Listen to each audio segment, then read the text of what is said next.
Hello everybody, this is Sarahscopic and you're watching Traffic Musings. Normally I would not be doing a Traffic Musings right now because it's a short distance back to my new apartment from my school, but I'm being driven nuts by all the crazy walking and pedestrians and cars and four-way stops when they shouldn't be four-way stops, and it's nuts. So I'm doing Traffic Musings to help calm myself down. Now, when I was first gonna put this up and decided to put my phone camera up and talk to all you lovely people, I had no idea what I was gonna talk about. And this was almost gonna be another random episode of me rambling about nonsense, which I know can be fun, but we like to kind of sort of stay on topic. Continue 2 miles. Thank you, Gabby. Listen, Gabby's gonna be talking a lot because, she's trying to get me out of, like, a suburb area and into the highway. So, hopefully Editor John can try to chop out some of those, but I can't always predict when Gabby here will chat. But it's okay, because Gabby relates to my topic of, I'm thinking about, what would it be like if we didn't have to worry about traffic? And if we didn't have to worry about traffic, that must mean we're in some weird future where there's like infinite lanes of traffic, meaning, we can go have flying cars and such through space, because then we have 3 dimensions of traveling and not just 2. But then I realized that, it sounds great in theory, but let's be honest, people would abuse the crap out of it, and then there would be regulations, and then there would be certain lanes of traffic that would only be allowed to be accessible for people to fly through, and then we'd be right back where we started with traffic. So honestly, I don't know what they're going to do in the future, but it's probably going to be the same as this. They say in life you can always be assured of 2 things, death and taxes. I would like to officially add the third one to be traffic. You guys can laugh. It's supposed to be funny. Because everybody hates traffic. Get it? Get it? Are you guys liking my my Seinfeldian comedy, as I think it's called, where you talk about general things in everyday life that everyone can relate to, like airline food. Everyone hates airline food, right? Right? Yeah? Oh, I am a sad puppy. The future is kind of an interesting thing to think about, but it's also very stressful for me, different. What I mean by future, of course, that's a vague topic, right? My personal future is, of course, extremely stressful. I don't even know what I'm going to eat tomorrow, It's like, so the idea of, like, Sarah, what are you going to do once you graduate from college? I don't know. Sarah, what's the future of your channel? I don't know. all these questions, people. I don't know these answers, and you're not supposed to know the answers. And if there's one thing I can impart on you guys, if you're younger than me, you don't have to know the answers yet, because I don't know the answers yet. And if I've been able to get through life without knowing the answers, I believe you can get through life without knowing all the answers. And even if you're older than me and you don't have all the answers, that's okay too. I actually really like those sayings where they talk about famous people who didn't have it figured out, at 24. I feel like the ages keep increasing as I get older, so like people in my cohort just keep making up those memes or like, Oprah was fired by whatever when she was 24. I feel like when I'm 25 they're gonna say she was 25, and then when I'm like 30 they're gonna say she was 30 because we still won't have anything figured out. But I actually do appreciate those, because I know one of my weird angsty things is this idea that if I'm not already like successful at this point in whatever I want to do, then it's too late. Like, I'm doing YouTube, but I'm doing YouTube so late. Like, wow, guys, if I'd started doing YouTube, I don't know, even just like 2 or 3 years ago, it probably would have been much easier than the fact that I'm doing it now, which is fine. I mean, whatever. It also makes me nervous when I hear about, famous YouTubers being like, yeah, YouTube's probably gonna go out of style soon. We don't know what the next big thing is. And I'm like, but I just got started. Don't leave me yet. But that's like personal future stuff, I think everyone's got things with that. But there's also, the future of humanity. And, yes. Yep. Gabby, future. Hopefully the future of GPSs will be. Hopefully the future of GPSs will, be someone who's much smarter and nicer than Gabby. I mean, you're plenty smart, Gabby. I'm sorry. I love you, Gabby. Please don't be mean to me. I need you to get me home.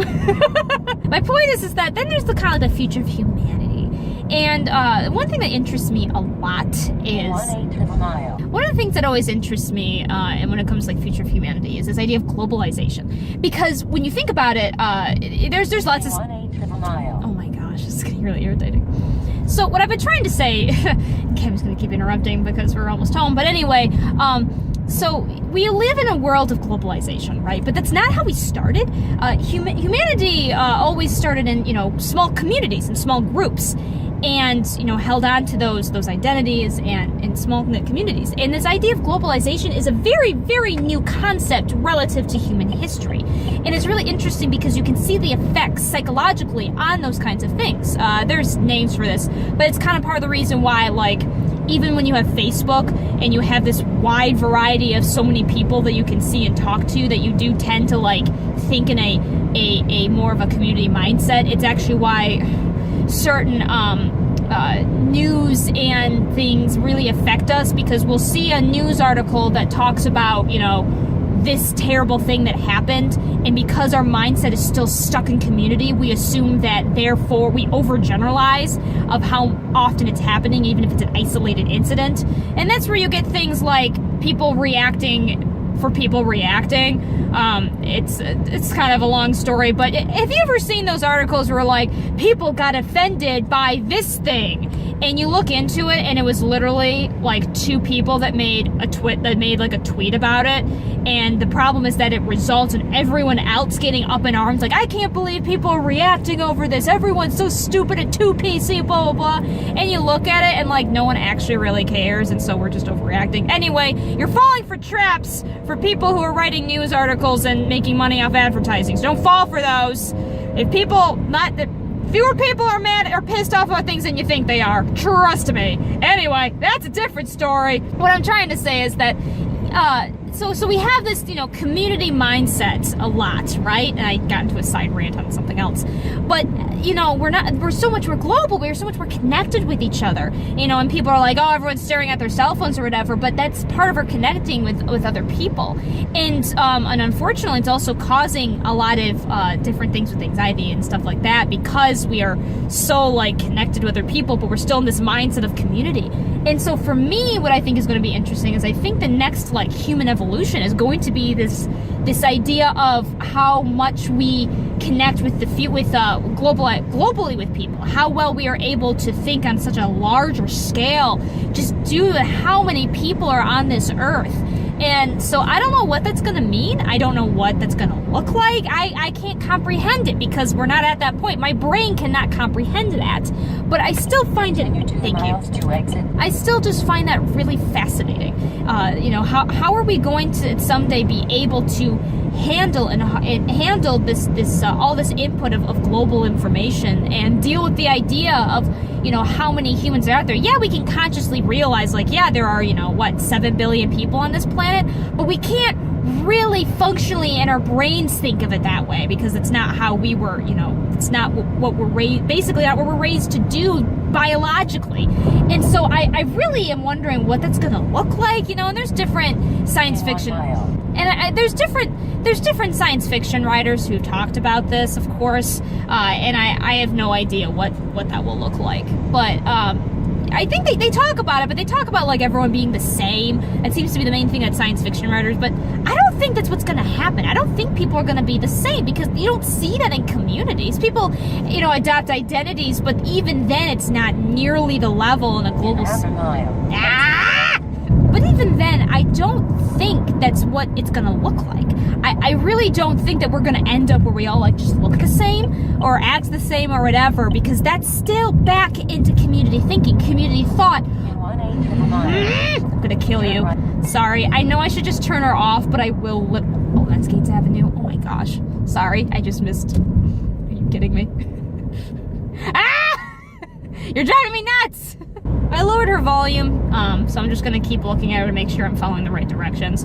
But she keeps interrupting me, so my thoughts are not getting out here. What I'm trying to say is that I've talked about community thought and how, this globalization is a new thing, and how in the future we as humans may look very different as a result of this. And what I'm interested in kind of figuring out is what that will look like. And, I kept mentioning how I can't comprehend it and stuff like that. But more than that, a lot of science fiction writers, when they talk about the future of humanity, sort of a common theme I see a lot, and I just turned the wrong way. Kind of a common theme that I see a lot is that that people end up being the same.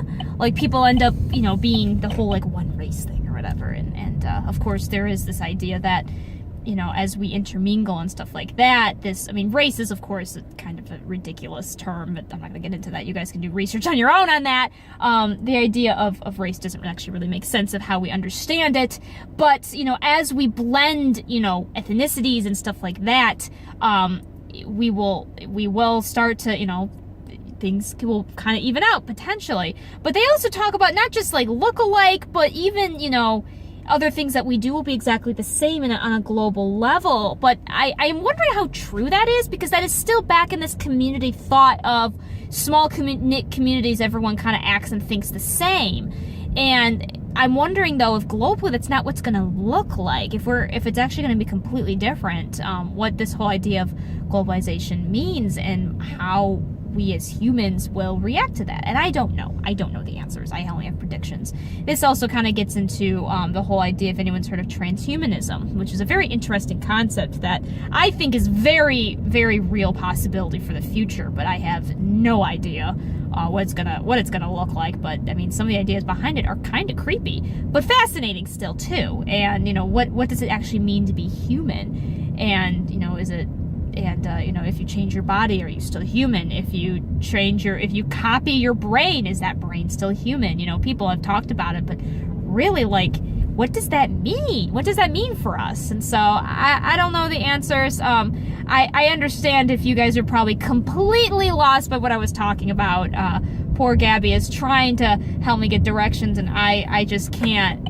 I just can't get my thoughts out coherently, and I went on a lot of random rants that probably made no sense, and I apologize for that. But I don't know, tell me in the comments below if you did make any sense of what I was talking about, or even if you only made sense of one aspect of it. If you want to put your own thoughts about something, or if you completely disagree with me, that's fine. Just no flame wars. That's my only rule. So I'll let you guys go on that, and you can tell me what you think.